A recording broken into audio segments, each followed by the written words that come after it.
दोस्तों, आज हमारी कहानी है रामगढ़ का राजमहल एक भूतिया कहानी है। एपिसोड 8। विदिशा ने लुढ़का हुआ कागज खोला और उस पर लिखावट देखकर हैरान रह गई। छगनलाल की पहली पत्नी सुधामुखी के बारे में ऐसा नहीं सोचा जा सकता। विदिशा द्वारा सभी को यह बताने के बाद वह अज्ञात कहानी पढ़ना शुरू करती है जो रानी रूपमती और नंदिनी की मृत्यु से संबंधित है। सुधामुखी ने लिखा, जब मैंने छगनलाल के साथ नंदिनी की शादी रुकवाई तो छगनलाल ने चौरी की कुल्हाड़ी से मेरे हाथ, पैर और चेहरे बांध दिए और कहा कि अगर मैंने बताया कि मैं उसकी पत्नी हूं तो वह मेरी इकलौती बेटी को मार डालेगा और जला देगा। इसलिए मैं इस राजमहल में दासी की पहचान में रहती थी। छगनलाला और सूर्य प्रताप की नजर रानी रूपमती पर थी, लेकिन वह एक पवित्र महिला थी, बिशन तेजी, और इसलिए राजा किशोरीलाल पहले रास्ते से हट गए और सबसे पहले नंदिनी को मार डाला, क्योंकि नंदिनी ने छगनलाल और सूर्य प्रताप की हर बात सुनी थी जब वे रानी थे। रूप का स्त्रीत्व वह तब लूट की योजना बना रहा था। मैंने सूर्य प्रताप नंदिनी की जघन्य हत्या देखी करने से पहले खंजर नंदिनी के शरीर को क्षत विक्षत कर दिया गया था और उसके शव को एक कमरे की दीवार के अंदर दबा दिया गया था।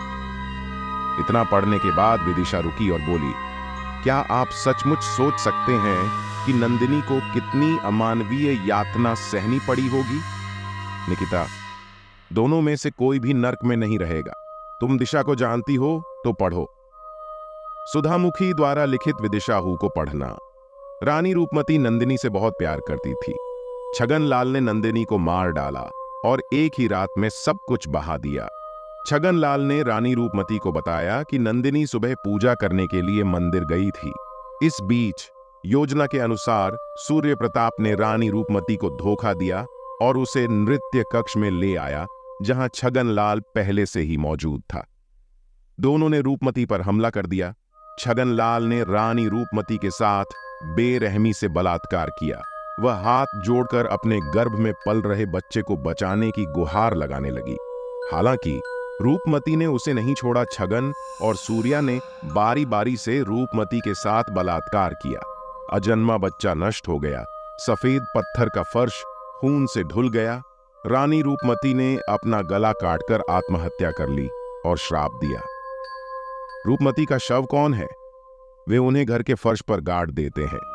इस दुर्घटना में छगन और सूर्या की भी मृत्यु हो गई और रानी रूपमती के गोपाल और उनके हीरे का पता नहीं चल पाया, क्योंकि रानी रूपमती ने गोपाल को एक गुप्त स्थान पर ले जाया था और केवल उन्हें ही इसके बारे में पता था। विदिशा ने पेपर रोल करते हुए कहा, किसी को कोई सवाल हो तो बताओ। उस दीवार के अंदर निकिता यानी नंदिनी को दफनाया गया था। रक्त धारा हमने देखा है। वेद, अब बताओ तुम क्या करना चाहती हो दिशा? मेरा मतलब है कि छगनलाल और सूर्य प्रताप का भूत कैसे खत्म करो? विदिशा, मैं सुबह सबसे पहले मंदिर जाऊंगी, रानी रूपमती से बात करूंगी और फिर मुझे जो करना है वो करूंगी। और क्या तुम्हें याद है कि मैंने तुमसे क्या कहा था? वेद, हाँ याद है, लेकिन तुम्हें पता है मुझे रिक्ता के लिए बुरा लगता है। विदिशा, ओह, यह मेरे लिए भी बहुत कठिन है। रिक्ता के लिए वह जाने किस हालत में है। उधर रिक्ता उस चोर की झोपड़ी में लताओं के बीच पड़ी रहती है। बहुत कोशिशों के बावजूद छगनलाल का भूत रिक्ता से शारीरिक संबंध स्थापित नहीं कर पाता। इसकी वजह विदिशा द्वारा दिया गया ताबीज और रिक्ता की उंगली में मौजूद अंगूठी है, जिस पर भगवान राम की छवि बनी हुई है। वहां है रिक्ता के पूरे शरीर में दर्द हो रहा है और उसे नहीं पता कि उसे सूरज की रोशनी दिखेगी या नहीं। विदिशा, वे कैसे हैं? कौन जानता है। आज रिक्तार बहुत रोता है। चारों ओर मानव हड्डियां और खोपड़ियां बिखरी हुई हैं। रिक्ता का गला लकड़ी का बना हुआ है। आसपास कौन रो रहा है और फुसफुसा रहा है? वैसे वेप्सा की गंध पूरी तरह से असहनीय होती है। उसे अपने माता पिता और अंकुर की याद आ रही है और उसकी आंखों से आंसू बह रहे हैं। सुबह निकिता, वेद और पिनाकी विदिशा के साथ न्यू महल के लिए निकले। कुंतल उस मंदिर की ओर चल दिए। जंगल से कुछ दूर जाने पर कुंतल की आवाज सुनकर विदिशा घबरा गई। एक बैल सांप छिपा हुआ है कुंतल की ओर। विदिशा कहती हैं, कुंतल, तुम थोड़ा हिलना मत, मैं यहीं हूं, डरो मत। धीरे धीरे एक मोटी छड़ी हिलाओ।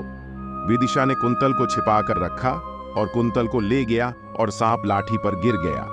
विदिशा तेजी से मंदिर के सामने आई। सामने का साफ सुथरा नजारा देखकर ऐसा लग रहा था मानो कोई हर दिन मंदिर आता हो। वे धीरे धीरे मंदिर के पास आए और मां काली के चरणों को लाल फूलों से ढका हुआ देखकर बहुत आश्चर्यचकित हुए। अज्ञान बीत गया। कुंतल, ऐसे मंदिर में इस दिशा की पूजा करने कौन आया? विदिशा स्वयं को रानी रूपमती कहती थी। कुंतल, दिशा ये क्या कह रही है? बताओ, रानी रूपमती कैसे आएगी? विदिशा, आप कहते हैं कि आप नहीं आ सकते, लेकिन मुझे पता है वह आया था। विदिशा में ठंडी हवा चली। दिशा मुस्कुराती है और कहती है, कुंतल वह अभी यहीं है, लेकिन उसे देखना हर किसी के लिए संभव नहीं है। आवाज सुनकर विदिशा उसकी ओर गई। पीछे झुकना। जब वेद, पिनाकी और निकिता नए मोहल्ले में लौटे तो उन्होंने मंजुलिका देवी को बताया कि वे विदिशा मंदिर गए थे। यह सुनकर मंजुलिका देवी आश्चर्यचकित रह गईं। आपने उन्हें उस मंदिर में जाने से क्यों नहीं रोका?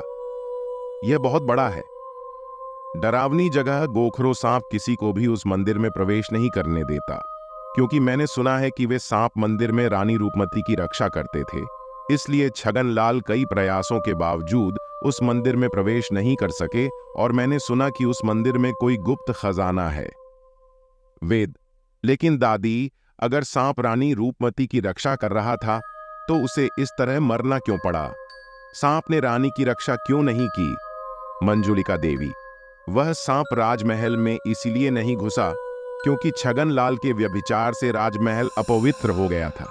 साफ हो जाओ, मैं बिंदिया से तुम्हें जलपान कराने के लिए कह रही हूं। निकिता, वेद और पिनाकी खा लें, लेकिन मैं केवल 1 कप चाय पीऊंगी।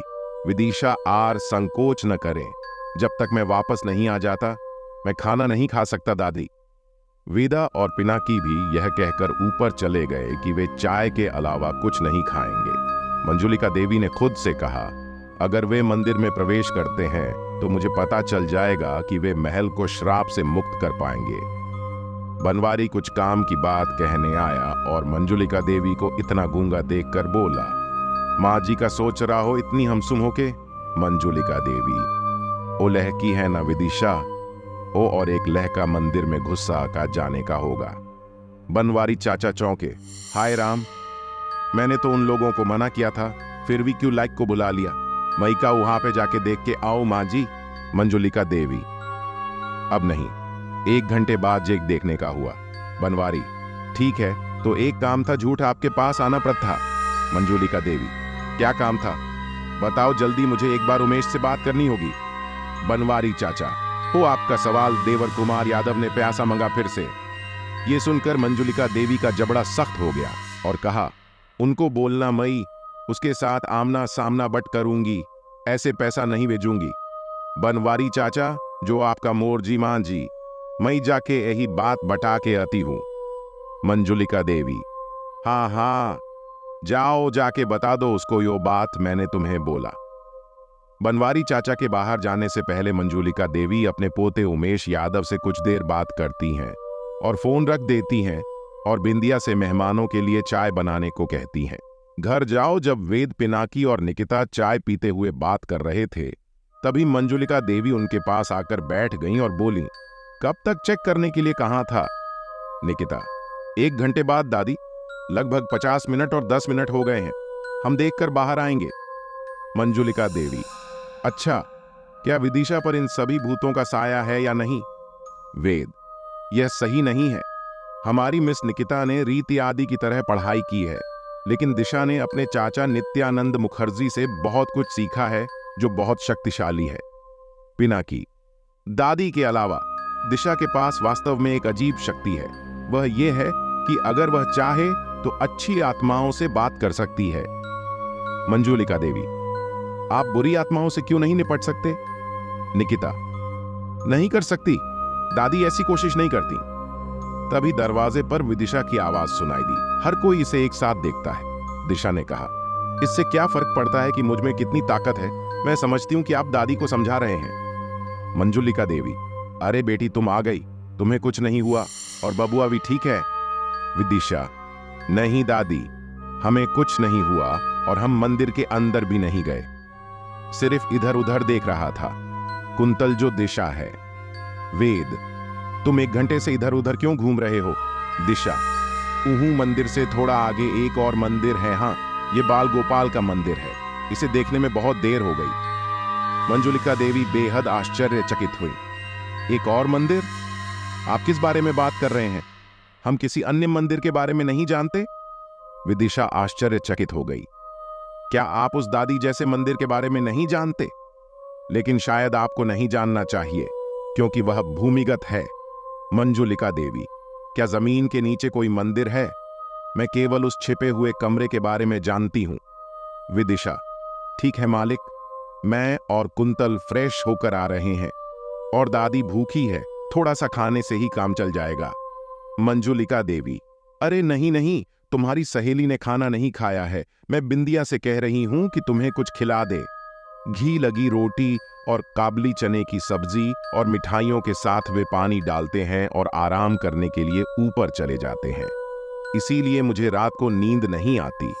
ऊपर विदिशा सभी को अपने कमरे में बुलाती है और बहुत धीमी आवाज में कहती है, सुनो, मैं उस जगह जाकर बताऊंगी कि मंदिर में क्या हुआ, अभी नहीं कह सकती, समझे? निकिता थोड़ा जोर से बोली, तुम मंदिर गई थी? विदिशा ने अपना चेहरा पकड़कर निकिता से कहा, चुप रहो, इस घर में एक समस्या है जो कहीं नहीं जा सकती। लेकिन बात करते हैं रानी रूपमती के गोपाल और उनके मुकुट में लगे 2 हीरों की मुझे खोज मिली। वेद, अगर ये इतनी अच्छी बात है तो आप दादी को नहीं बता रहे हैं, क्यों? विदिशा, प्लीज वेद, अब और कुछ नहीं कहना है। मैं घर जाकर तुम्हें सारे जवाब दूंगी। वेद, पिनाकी और निकिता अपने मन में सैकड़ों सवाल लेकर लेटे हुए हैं। विदिशा मंजुलिका देवी ने मंदिर के बारे में क्यों नहीं कहा? मंदिर में क्या हुआ? मंदिर में छुपे हैं कौन से रहस्य? जानने के लिए पढ़ते रहें रामगढ़ राजमहल। दोस्तों, ये है हमारी आज की कहानी। हमारा अगला भाग बहुत जल्द आएगा। इसके लिए कृपया हमारे YouTube चैनल को सब्सक्राइब करें और लाइक और शेयर करें। धन्यवाद।